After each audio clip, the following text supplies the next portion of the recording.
একের পর এক জাতীয় গুরুত্বপূর্ণ স্থাপনায় অগ্নিসংযোগ হচ্ছে, দুর্ঘটনা ঘটছে। আমরা মনে করি বর্তমান সময়ে যারা আর নির্বাচনে ভালো ফল করতে পারবেন না বলে হতাশ হয়ে পড়েছেন, তারা সহ ফ্যাসিস্টদের কিছু প্রশাসনের অংশের সম্মিলিত তৎপরতায় এই কার্যক্রম হতে পারে বলে দেশবাসী মনে করে।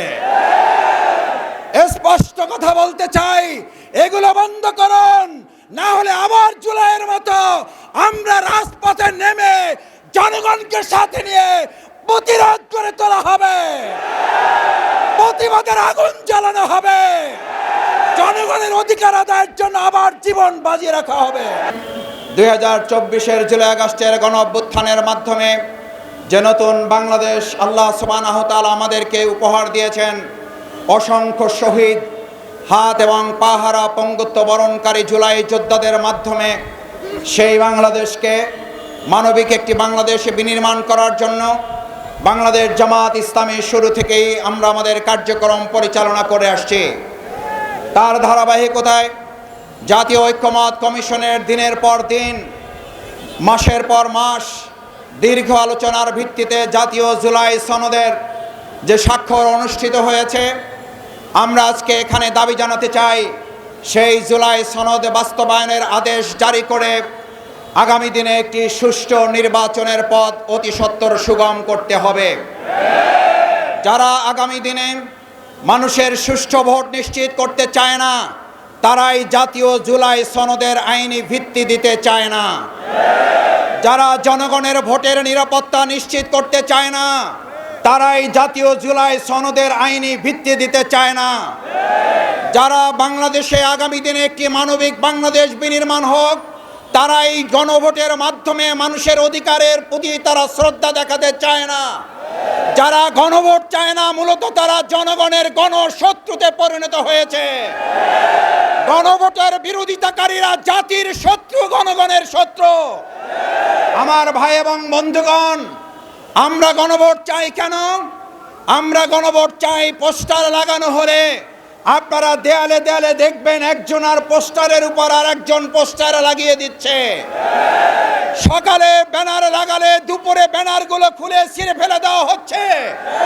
আমরা জানতে চাই প্রশাসনের কাছে, যদি আজ ব্যানারের নিরাপত্তা না থাকে, পোস্টারের উপর আর একজন পোস্টার লাগিয়ে দেয়, এই রাজনৈতিক সৌজন্যতা যারা দেখাতে পারে না, তারা জনগণের ভোটের প্রতি সৌজন্যতা কি করে দেখাবে?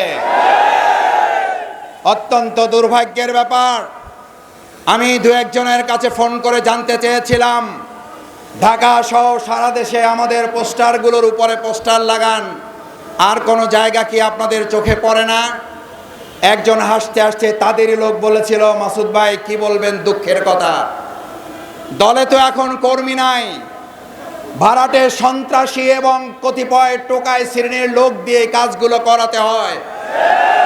ওরা তো জানে না কোনটা জামাতের পোস্টার আর কোনটা আমাদের পোস্টার আর কোনটা অন্যদের পোস্টার।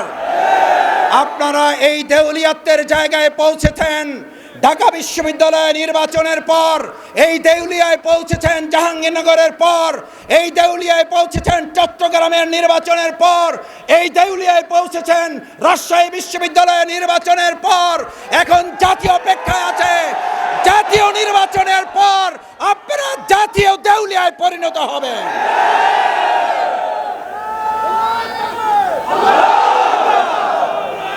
আমার ভাই এবং বন্ধুগণ, আমরা খুব বিস্মিত হই একটা দলের দেউলিয়াত্ব কোন জায়গায় পৌঁছলে।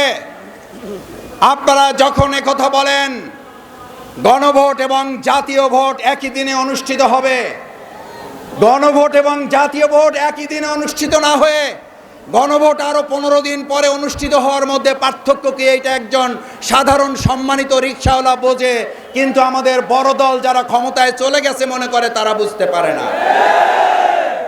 আপনারা যে বুঝতে পারেন না তা নয়, আপনারা বুঝেও না বুঝার ভান করেন, এই কথাটা জাতি বুঝতে পেরেছে। গণভোটের মাধ্যমে দাবি আদায় করা ছাড়া বাংলাদেশের মানুষ আগামী দিনে জাতীয় নির্বাচন হতে দেবে না। হতে যে দেবে না, 4টা বিশ্ববিদ্যালয় নির্বাচনের পর মাথা এমন গরম হয়েছে, এখন মসজিদে ইসলামপন্থী এবং দেশপ্রেমিকদের উপরে হামলা শুরু করেছে।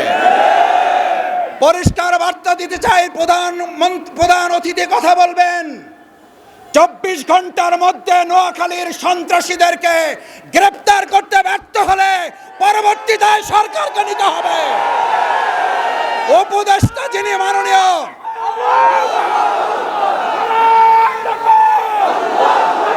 যিনি স্বরাষ্ট্র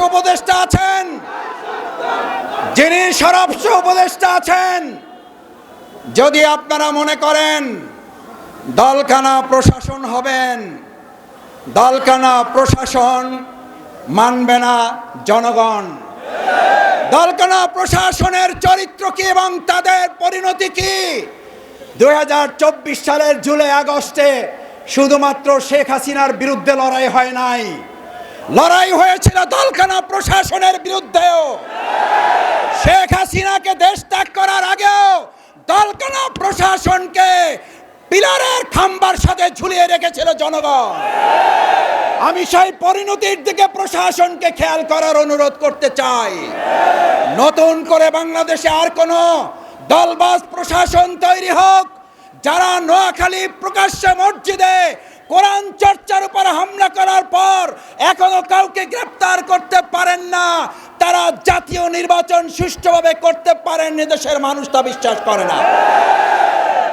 আপনাদের গোয়েন্দা তৎপরতা কোন জায়গায় পৌঁছেছে? একের পর এক জাতীয় গুরুত্বপূর্ণ স্থাপনায় অগ্নিসংযোগ হচ্ছে, দুর্ঘটনা ঘটছে। আমরা মনে করি বর্তমান সময়ে যারা আর নির্বাচনে ভালো ফল করতে পারবেন না বলে হতাশ হয়ে পড়েছেন, তারা সহ ফ্যাসিস্টদের কিছু প্রশাসনের অংশের সম্মিলিত তৎপরতায় এই কার্যক্রম হতে পারে বলে দেশবাসী মনে করে। স্পষ্ট কথা বলতে চাই, এগুলো বন্ধ করুন, না হলে আবার জুলাইয়ের মতো আমরা রাজপথে নেমে জনগণকে সাথে নিয়ে প্রতিরোধ করে তোলা হবে, প্রতিবাদের আগুন জ্বালানো হবে, জনগণের অধিকার আদায়ের জন্য আবার জীবন বাজি রাখা